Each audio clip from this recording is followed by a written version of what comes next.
Hello friends, मैं शिव जी फिर एक बार आपके साथ ग्राम विकास का बहुत ही इम्पोर्टेंट पोर्शन लेकर के आया हूं और आप इस क्लास को अच्छे से देखिए। और मैं उम्मीद करता हूं कि आने वाले सभी एग्जाम में, चाहे वो वीडियो का हो चाहे लेखपाल का हो, ये लेखपाल के लिए स्पेशल क्लास है। आप इसको अच्छे से पढ़िए और अच्छे से देखिए। ऐसा नहीं कि केवल अन्य एग्जामों में नहीं आएगा, ये अन्य एग्जामों के लिए भी इम्पोर्टेंट है। हर जगह इस तरह के क्वेश्चन पूछे जाते हैं। तो दोस्तों आइए चलते हैं, देखते हैं कि आज की क्लास। और आज की क्लास में सबसे पहला टॉपिक हमारा क्या, भू सर्वेक्षण। क्या भू सर्वेक्षण। और भू सर्वेक्षण की मीनिंग क्या होती है? भू सर्वेक्षण की मीनिंग होती है भूमि के धरातल पर स्थित बिंदुओं की माप। कहाँ? भूमि के धरातल पर स्थित बिंदुओं की माप। ठीक है। और ये कहाँ? ग्राम विकास। किससे संबंधित है? ग्राम विकास से संबंधित है। किससे संबंधित है? ग्राम विकास से। और ये अधिकतर लेखपाल के कार्यों से संबंधित है।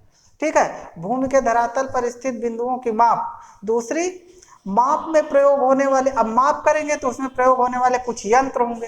क्या होंगे? कुछ यंत्र होंगे। जो यंत्र हैं उनके नाम देखिए। पहला क्या है? जरीब। दूसरा क्या है? दिक्सूचक। दूसरा क्या है? दिक्सूचक, जिसे आप इंग्लिश में क्या कहते हैं? कंपास कहते हैं। Plane table. ठीक है। वैसे ज्योग्राफी में यूज होता है। ठीक, लेकिन यहाँ पे भी पूछे जाते हैं इससे रिलेटेड क्वेश्चन। तो ये तीन तरह के मुख्य यंत्र हैं जिनके प्रयोग से हम क्या कर सकते हैं? सीधाई, लंबाई, चौड़ाई, दिशा, सब चीज का ज्ञान करके हम किसी भी भूमि के दो बिंदुओं की नाप निकाल सकते हैं और उनका क्या कर सकते हैं? एक स्केल डिजाइन कर सकते हैं। उनका क्या कर सकते हैं? एक स्केल डिजाइन कर सकते हैं। अब आते हैं, सबसे पहली बात क्या थी? जरीब। हम लोग जरीब पे बात करते हैं। जरीब किसकी? लोहे की बनी होती है या फिर स्टील की बनी होती है। कैसे? लोहे या स्टील की बनी होती है, जिसमें 100 भाग या कड़ियां होती हैं। क्या होते हैं? 100 भाग या 100 कड़ियां होती हैं। एक कड़ी दूसरी कड़ी से 3 छल्लों के से आधार से जुड़ी होती है। क्या होती है? 3 छल्लों के आधार पर जुड़ी होती है, जिससे क्या होता है? इनको मोड़ने में क्या हो जाती है? आसानी हो जाती है। इनको मोड़ने में क्या हो जाती है? आसानी हो जाती है और मोड़ करके हम इसे पैक करके रख लेते हैं। ठीक। अब जरीब तो दोस्तों आजकल जो चलती है वो तो है ही, इंजीनियरिंग जरीब चलती है, लेकिन इसके पहले भी बहुत तरह की जरीब हमारे भारत में प्रयोग होती थी, अन्य देशों में प्रयोग होती थी। लेकिन हम लोग इस समय बात कर रहे हैं भारत की। अगर हम भारत की बात कर रहे हैं तो इसमें जरीब के जो प्रकार हैं, पहले चलती थी गंटर जरीब। गंटर जरीब कितने फीट की होती थी? 80 फीट। फीट को वास्तव में फीट लिखा जाता है, लेकिन हर जगह फीट लिखा रहता है तो मैंने भी लिख दिया। गंटर जरीब में 64 फीट लंबी होती है। इसी तरह दूसरी जरीब होती है रेवेन्यू जरीब, ये 33 फीट लंबी होती है। और तीसरी जरीब होती है इंजीनियरिंग जरीब, जो 100 फीट लंबी होती है। क्या होती है? 100 फीट लंबी होती है। और आजकल जो जरीब यूज हो रही है वो मीटर जरीब, और मीटर जरीब 20 से 30 मीटर लंबी होती है। कितनी लंबी होती है? 20 से 30 मीटर लंबी। तो हमने कितनी प्रकार की, 1 2 3 4 प्रकार की जरीबें हम यहाँ बताया, और सबकी हमने क्या बताई? लेंथ बताई। सीधे सीधे पूछ लिया जाता है कि गंटर जरीब की लंबाई कितनी होती है, रेवेन्यू जरीब की लंबाई कितनी होती है, इंजीनियरिंग जरीब की कितनी होती है, और मीटर जरीब की लंबाई कितनी होती है। इसलिए ये बहुत इंपॉर्टेंट पार्ट है। और फिर इसके बाद मैंने क्या बताया? जो हमारी मीटर जरीब होती है उसमें क्या होती है? 100 कड़ियां होती है। मैंने क्या बताया? 100 कड़ियां होती है, जो एक दूसरे से मैंने बताया 3 छल्लों के द्वारा जुड़ी होती हैं। और हर 5 मीटर पर, कहते ना, 5 मीटर पर एक क्या लगा होता है? टैग लगा होता है, जिससे पहचान हो जाए कि ये 5 मीटर का क्षेत्र होया। आजकल भारत में इसका प्रयोग बहुत तेजी से बढ़ रहा है। भारत में इसका प्रयोग क्या है? बहुत तेजी से बढ़ रहा है। और जरीब में और सहायक सामग्री जो यूज होती है, जब जरीब का प्रयोग करते हैं तो बहुत तरह की सहायक सामग्रियां यूज होती हैं। उनमें नंबर 1 सुआ। नंबर 1 क्या होता है? सुआ यूज होता है, जो कितना? 25 से 35 सेंटीमीटर। कितना? 25 से 35 सेंटीमीटर लंबा। और एक सिरा क्या होता है इसका? नोकीला होता है।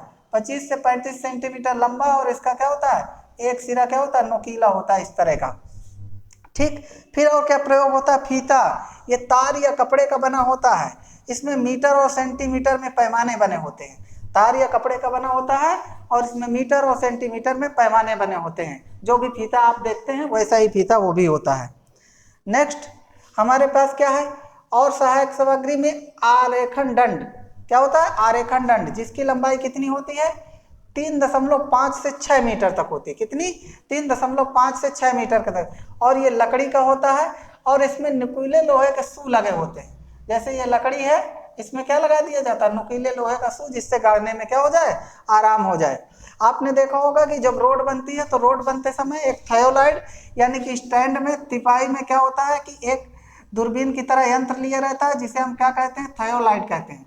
जिसे क्या कहते हैं, थायोलाइट कहते हैं। और इस थायोलाइट से क्या करते हैं, दूर में एक आदमी राड लिए खड़ा रहता है, राड में निशान बने रहते हैं और उसी से लंबाई, चौड़ाई, गहराई, ऊंचाई, सीधाई नापता रहता है। ठीक है, ये अधिकतर इंजीनियरों के पास होता है। ठीक, आपने देखा अंतःलंब स्तंभ, वही चीज होती है, ऊपरी सिरे में हुक लगा होता है, बिल्कुल वही सीम डंडे की तरह होता है। लैब ये 60 से 90 सेंटीमीटर लेंथ का होता है। कितना, 60 से 90 सेंटीमीटर लेंथ का सफेद राड होता है। क्या होता है, 60 से 90 सेंटीमीटर लेंथ का सफेद राड होता है। अगर कहीं पे जमीन की ऊंचाई नीचाई है और यहाँ से उसका परीक्षण किया जा रहा है तो इसी राड से पता लगा दिया जाता है कि इस राड में मान लीजिए एक बार इस जगह निशान आया, एक बार इस जगह आया, एक बार इस जगह आया, तो कहाँ ऊंचा है कहाँ खाली है। जब निशान नीचे आता है तो जमीन ऊंची है, जब निशान ऊपर आता है तो जमीन खाली है। अक्सर आपने रोड का लेबलिंग करते समय ऐसी चीजें देखी होगी। ऊंची नीची भूमि के आरेखन में इसका प्रयोग होता है।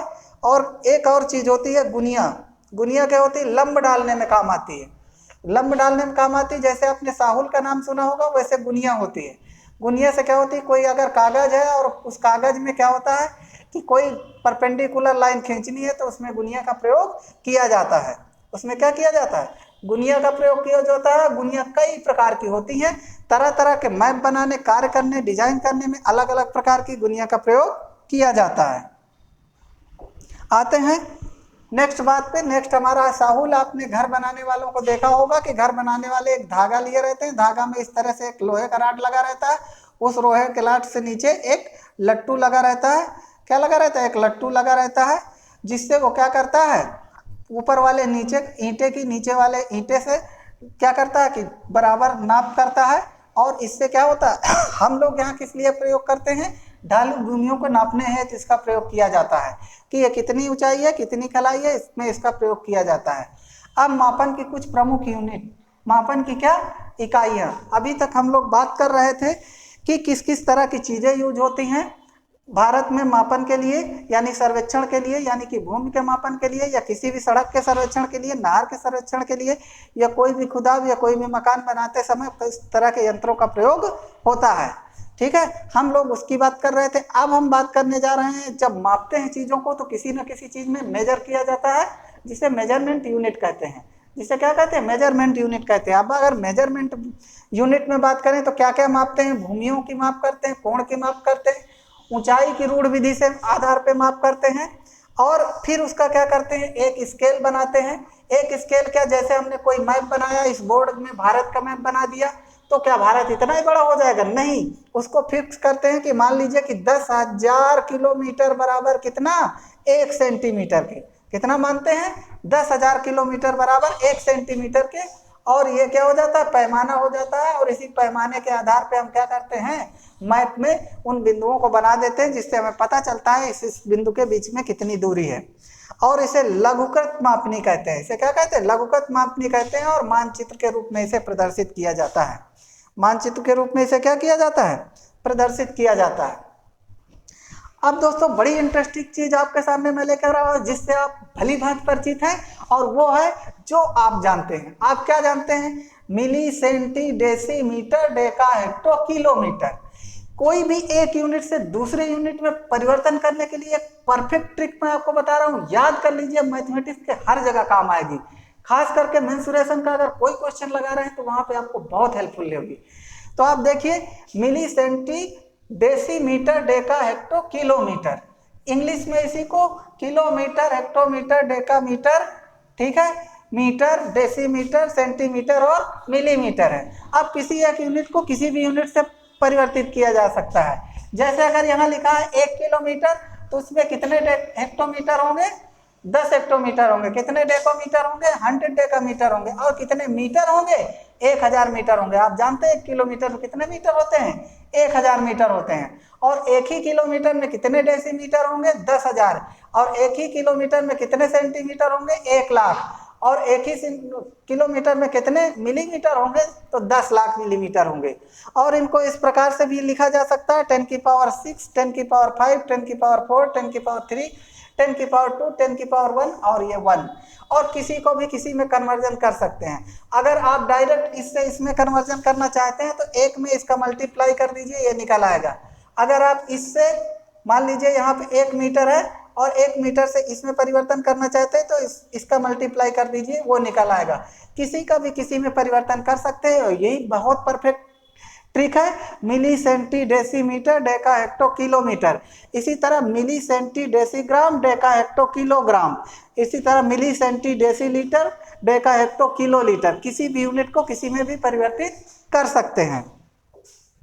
अब नेक्स्ट हम आते हैं, अब जो भूम मापियों के कुछ यूनिट्स है उनके बारे में बात करते हैं। जैसे हमारे पास मिली सेंटी डेसी था, उसी तरह यहाँ पे क्या है, उनवासी कंचवासी विश्वांशी विश्वा, क्या उनवासी कंचवासी विश्वांशी विश्वा, और कच्चा बीघा पक्का बीघा एकड़ और हेक्टेयर, क्या उनवांशी कंचवांशी विश्वांशी विश्वा और कच्चा बीघा पक्का बीघा एकड़ और हेक्टेयर। मतलब इस तरह से भी आप इसको याद कर सकते हैं। तो कौन कौन सी यूनिट हम लोग यूज करते हैं, उनवांशी कंचवांशी विश्वांशी विश्वा, कच्चा बीघा पक्का बीघा एकड़ हेक्टेयर। इस तरह से कुछ चीज़ें होती हैं जो हमारे देहात में भी चलती है और हमारे मेजरमेंट में भी चलती हैं। तो इन यूनिट का याद करना, ये ऊपर से छोटी है और जैसे जैसे नीचे की तरफ बढ़ेंगे तो ये क्या हो जाएगी, बड़ी यूनिट में परिवर्तित होती जाएगी। बड़ी यूनिट में क्या होगी, परिवर्तित होती जाएगी। जैसे इधर से इधर जाएंगे तो बड़ी यूनिट, इधर से इधर आएंगे तो छोटी यूनिट। इसी तरह ऊपर से नीचे आएंगे तो बड़ी यूनिट और नीचे से ऊपर जाएंगे तो छोटी यूनिट। ठीक है, काट दो काट दो काट दो काट दो नीचे को। ठीक, नेक्स्ट हमारा, अब बहुत सारे आपने यूनिट सुने होंगे, उनमें कुछ आप सुन लीजिए। Are, are deca are hecto are deci are centi are, मतलब ऊपर से नीचे की तरफ आ रहे हैं। किससे साहब, ऊपर से नीचे की तरफ आ रहे हैं। तो क्या होता है, एक एयर में क्या होता है, 100 वर्ग मीटर होते हैं। एक एयर में क्या होता है, 100 वर्ग मीटर होते हैं। एक डेका एयर में 10 एयर होते हैं और हेक्टेयर में 100 एयर होते हैं। यहाँ से यहाँ तक क्या हुआ, बढ़ रही है यूनिट, यानी कि ये यूनिट यहाँ से यहाँ तक क्या हो रही है, बढ़ रही है। अब यहाँ डेसी एयर, यहाँ से यूनिट क्या हो रही, छोटी हो रही है। यहाँ से यूनिट क्या हो रही, छोटी हो रही है। तो क्या, एक डेसी एयर बराबर मतलब 1/10 एयर, एक सेंटी एयर बराबर 1/10 100 एयर। इसका मतलब होता है 1 वर्ग मीटर। इसका मतलब क्या होता है, 1 सेंटी एयर का मतलब क्या होता है, 1 वर्ग मीटर। तो ये भी कुछ इंपॉर्टेंट यूनिट है, क्योंकि हर जगह हम लोग क्या यूज करते हैं, हेक्टेयर। तो हेक्टेयर के और क्या छोटे बड़े यूनिट है, उनको भी तो जान लेना चाहिए। ठीक है, और नेक्स्ट हमारी कुछ भारतीय माप है जो हमारे लिए बहुत इंपॉर्टेंट है। आप जानते हैं कि पुराने समय में आप लोग कहते थे गिरा काट, क्या कहते थे, जेब काटने वाले को क्या कहते थे, गिरा काट। क्योंकि वो क्या करता था, 4 अंगुल काट लेता था। क्या करता था, 4 अंगुल काट लेता था कपड़े को, इसीलिए उसे क्या कहते थे, गिरा काट कहा जाता था। तो मतलब 4 अंगुल बराबर कितना होता है, 1 गिरा। कितना, 1 गिरा। जब वो 1 गिरा कपड़ा काट लेता था तो आपके पैसे निकल जाते थे, इसीलिए उसे 4 अंगुल यानी उसे गिरा काट कहा जाता था। ठीक, दूसरा हमारा क्या, 16 गिरा। क्या, 16 गिरा। आप जानते हैं पुराने समय में दर्जी यूज करते थे गज, और हमारे गांव का दर्जी यही लेकर के आता था। हमसे छोटे थे, हमसे बताता था, कहता था कि तुम्हारा कपड़ा 16 गिरा है। हम कहे यार हम मीटर में लाए थे, गिरा में कैसे निकल गया। तो आप समझ लीजिए कि गिरा और मीटर में क्या रिलेशन होता है। ठीक, तो क्या है, 4 अंगुल बराबर 1 गिरा और 16 गिरा बराबर 1 गज। ठीक है, और 3 गिरा बराबर 1 गट्ठा। 3 गिरा बराबर क्या, 1 गट्ठा, जिसे आप कहते हैं लट्ठा। ठीक है, और 20 गट्ठा बराबर 2 जरीब। तो 10 गट्ठा बराबर कितनी, 1 जरीब। और कितने, 29 सही 1/8 जरीब बराबर क्या होता है, 1 मील। कितना, 29 सही 1/8 जरीब बराबर क्या होता है, 1 मील। और 3 हाथ बराबर होता है 1 करम। 3 हाथ बराबर क्या होता है, 1 करम। कहते हैं आदमी अपने 3.5 हाथ का होता है। कितना होता है, अपने 3.5 हाथ का होता है, और अपने बीता का 7 बीता होता है। और 10 करम बराबर कितना, 1 जरीब। विश्वास ना हो तो ना हाथ से अपने 3.5 हाथ नाप लेना और बीते से अपने 7 बीता नाप लेना। ठीक, नेक्स्ट क्वेश्चन में आते हैं।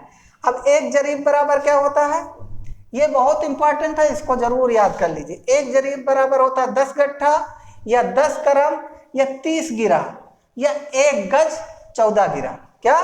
1 गज 14 गिरा। ठीक है, ये किसके बराबर होता है? 1 जरीब के बराबर होता है। ठीक, अब आगे आते हैं। 1 गट्ठा, 1 गट्ठा वो किसके बराबर होता है? 99 इंच के। किसके बराबर होता है? 99 इंच के, या इसी को कह सकते हैं 8 फीट 3 इंच के। किसके? 8 फीट प्लस 3 इंच के। अब आगे के लेक्चर में हम लोग जो बहुत इंपॉर्टेंट है, एक को दूसरे में कैसे कन्वर्ट करेंगे, इनके बीच में आपस में क्या रिलेशन है, जो यूनिट अभी तक हमने पढ़े हैं, इनसे परिवर्तन कैसे करते हैं, क्षेत्रफल कैसे निकालते हैं, किस तरह फार्मूला यूज करते हैं, और इनके बीच में क्या क्या रिलेशन है जिससे क्वेश्चन सीधे पूछे जाते हैं। तो अगले लेक्चर के लिए आप हमारे साथ जुड़े रहिए, बने रहिए। अगला लेक्चर आपको तुरंत इसके बाद बहुत जल्द मिलेगा। ठीक है, तो ये बहुत इंपॉर्टेंट पार्ट है, और फिर उसमें हम आपको बताएंगे कि एक बिस्वा में क्या क्या यूनिट होते हैं, एक बीघे में कितना क्या क्या होता है, 1 एकड़ में कितना क्या होता है, और 1 हेक्टेयर में क्या क्या होता है। इन सब के बारे में विस्तृत चर्चा करेंगे। तो ये ग्रामीण विकास का बहुत इंपॉर्टेंट पोर्शन है, जो लेखपाल और वीडियो के लिए बहुत ही इंपॉर्टेंट है। उम्मीद करता हूँ कि आपको अभी यूनिट हमने पढ़ाई है, इसके कन्वर्जन और इसमें किससे किससे क्या रिलेशन है, ये हमने नहीं बताया। जब तक वो नहीं पढ़ेंगे तब तक ये चैप्टर कंप्लीट नहीं होता। इसलिए लाइक करिए, शेयर करिए, जुड़े रहिए, और अगले वीडियो में फिर मिलते हैं। तब तक के लिए जय हिंद।